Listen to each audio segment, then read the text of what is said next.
On the day in question, that was 6 December 2024, I received a call from someone who said someone that I know very well, who is one of my clients in my consulting business, who said he's the brother to Malefa, Katiso Malefa. Mm-hmm. Then he said, look, Malcolm, I'm not around, but please do me a big favor. My brother just called me and said he's either about to be arrested or kidnapped and possibly killed by people who are masquerading as police officers at his house. Then he sent me the address. He directed me to the house. I drove there quickly. It was during the day. I didn't even have time to call for backup or tell the police about it. So I went there alone.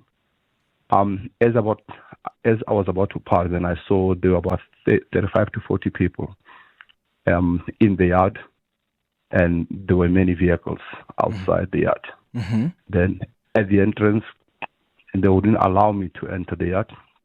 They said they are police officers. Then I said, okay, from which division? They said, why is it my business? Then I explained them that their brother to the owner of the house asked me to come through. On arrival, several of them were talking to me. They were very rude, even refusing to show me their identification cards to prove they were policemen. Then I said, guys, this is very suspicious because there are people here wearing ballot levels, refusing to show me their identity cards. Some cars had no registration numbers. Then I said, if you are policemen, my name is Malcolm X. If you are policemen, please show me who proof of that. So some said, hey, you can't be Malcolm. So I took out my ID and showed them that it's my real name, as in the name is Malcolm, surname is X. So I requested them to do the same. They wouldn't. Then eventually I said, can I speak to your commander? They said he's not available. At some stage, the commander came and said, yes, we are policemen. But some of them had already said, because I asked them from which division. Then I said, are you Hawks, Crime Intelligence, or SAPS? They said all that. And when they said all that, that's when I decided to call General Godfrey Lebeya from my cell phone. I called him. He picked up. Then I said, General, there are people here who say they are Hawks. Yeah. Some of them say they are Hawks, and they were sent by you to this operation. And I told him how I got to be there. Then he said, look, I have no knowledge of any Hawks members doing an operation in Sentin. Can I verify? He verified and called back and said, no. They are not Hawks because I just spoken to my people. Hawks members are not supposed to be there, but I will send teams to come verify them. Then at some stage, it didn't take long. So they arrived. Some apparently came from Pretoria or Camping Park, Sun Hill. But then I then met Hawks members that I know personally from Job Exhibit. They arrived. Hi, Malcolm, how are you? We've been told to come here. We've been told that you are here as well. Then I said, I'm here. I'm the one that called General. Then they verified those people that they are. Then they came out and said, okay, it's confirmed. They are policemen. Okay. And but when I called the General, I actually put my phone on the speaker. They could hear I was talking to General Godfrey Lebeya. So it came as a surprise when General Ntlanhla Mkhwanazi, during his interview, when he said someone at the house called head of the Hawks to intervene and try to stop the police from doing their job, or to intervene and try to stop the police from arresting Malefa. That was not the case. I personally called General Mkhwanazi myself. I have proof on my phone. Yeah, we'll get to that. We'll get to that in a moment, Malcolm. Okay. I just wanted you to give us what happened in the beginning. I think we get that. Now, here's a question. So you said the brother of Malefa is the one who called you and said, my brother is about to be arrested and we're concerned, right? Yes. Okay. Why did the brother call you? Why didn't he call the police? I don't know why he didn't call the police. But as a super consultant that I am. What do you consult in? Are you a lawyer?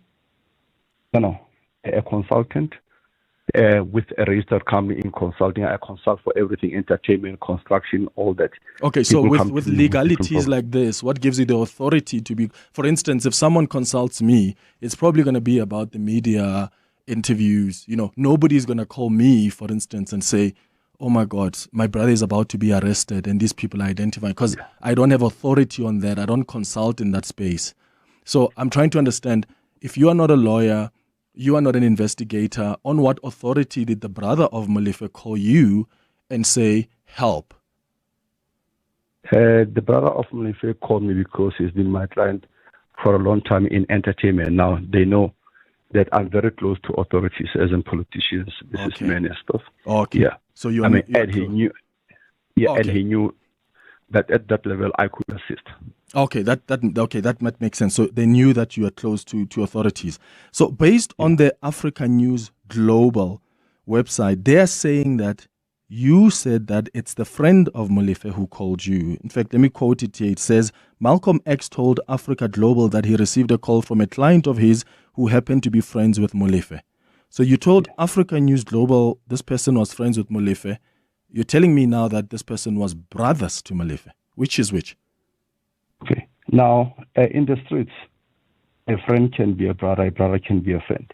I could be friends with someone, but the friendship could be at a level whereby we feel that we are brother. We feel that it's no longer just a friendship, but a brotherhood. Now, I've got people who are not related to me biologically, but I call them my brother. How are you, my brother? We call each other brothers. Okay, so in this case, can we be clear then? Is it a friend or is it a brother? I don't know if they are friends or brothers, but they call each other brothers. So when he called me, say my brother, I did not question that because I've never met Malefa in my life. I don't have his cell number. I don't know if he's got my cell number. Even at the time he got arrested, I did not see him being taken out of the house, but his children confirmed that, yes, our father has just been arrested because we stayed there for about 10 to 11 hours. Yeah. At the gate, yeah. Okay. Where do you get the contacts of the Hawks? When you say you are close to authorities, are you close to the then Hawks head, Godfrey Lebeya, as well? And here's why I'm asking that, right? If for instance, as Malcolm X, you're concerned about people who may be posing as police officers, do you have a relationship with Godfrey Lebeya that gives you the access to call him? Because you could have called the station commander or another police station. Can you help me understand that relationship with the former Hawks head? At the time, I got a call from Katiso Malefa's brother or friend, as you said it. The first person I called was the minister of the police. He didn't pick up. Then I called head of the Hawks because I wanted to call the minister and say, hey, there are policemen here who say they are policemen. When I didn't pick up, I called Lebeya. In my life, I've met Lebeya once in his office in Pretoria. He's got my number. I've got his number. Now, all these people, politicians, they are human beings. They are accessible. And as a super consultant... And he's not a politician, remember. He's not a politician. He's a law officer. He's a Hawks head. Yes. Look, I've got access to his bosses. They have access to me. As a super consultant in my business, you must have access to everyone. When you say his bosses, what do you mean? I'm talking about the ministers. Oh, the ministers. Okay. Yeah. Now, in my level of business, I must have access to everyone. They have access to me as well. If you and I are friends and you happen to be appointed to be a minister, I'm not going to start running away from you because you are now in a higher position. The friendship continues. So do you think then Lebeya gave you access to himself because you have access to his bosses? No. I gave him access to me. Okay. I gave Lebeya access to me. What was the condition? Are you able to tell us why you guys met in the office back in the day? Was it on a separate matter? Yeah, it was on a separate matter. It was not on this. And to clarify you, if General Lebeya said he was called by a police informant, I don't remember him saying that because I'm not a police informant. And he wouldn't say that. All right, hold on. He wouldn't say that. He did say it on this show. Listen to this. Yeah. So the source who called you, what interest does that person have in this matter? Is it only because they're friends of Malefa, or do they have any other interest in this matter? I do not know their relationship. Firstly, I don't even know this Malefa. I never heard about him before. So it's not one of the famous names that when a person mentioned it, one would have picked it up. So I don't know what is his relationship with this individual. It is something that this person himself can indicate. I just took it that they are general friends. But to us, we just took this is an information from somebody who has been providing information in the past. It's not the first time that he's providing the information. But then he's also friends with this man who was about to be arrested, and he has a relationship with the police because he's given them information before. The informant, all the people in South Africa, those who want to fight crime from time to time, provide information. The fact that they might be closely related to criminals is something that we will not be knowing from the word go. So, yes, he provided the information to us, which in the past we had to work on it. And obviously, I can't be revealing the nature of the information that he provided. But this man has provided information before that was credible to the police. Yes. And this time around, his friend was about to be that's arrested. it. So that's the part I wanted you to hear, Malcolm X. Godfrey Lebeya confirmed on the show last week that you have provided information to the Hawks as an informant, which has been credible before. Okay, that is not true. In fact, please put it on record that I have never provided information to the Hawks or the police, as the general says. I'm actually appalled. I'm not an informant, as he says. If I were to show you my our communications, as in WhatsApp communications, since 2023, you'll see that there's nothing about providing information, credible information. I've never been his informant. I've never been registered as his informant.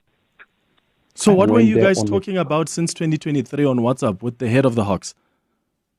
We're talking about things that have nothing to do with being an informant, nothing to do with Katiso Malefa. I did not know Malefa. So on the court, I'm not his informant. I've never been. But since 2023, you were talking to the Hawks head. What were you guys talking about? We're talking about things that are totally different from what's being reported here. And it was like not what? about Is it something you can't tell us? Is it a secret? It's not something that I can discuss on the media. Why can't you discuss it? Because it's a privileged information. Okay. Does it have anything to do with the Godfrey Lebeya's work as Hawks head?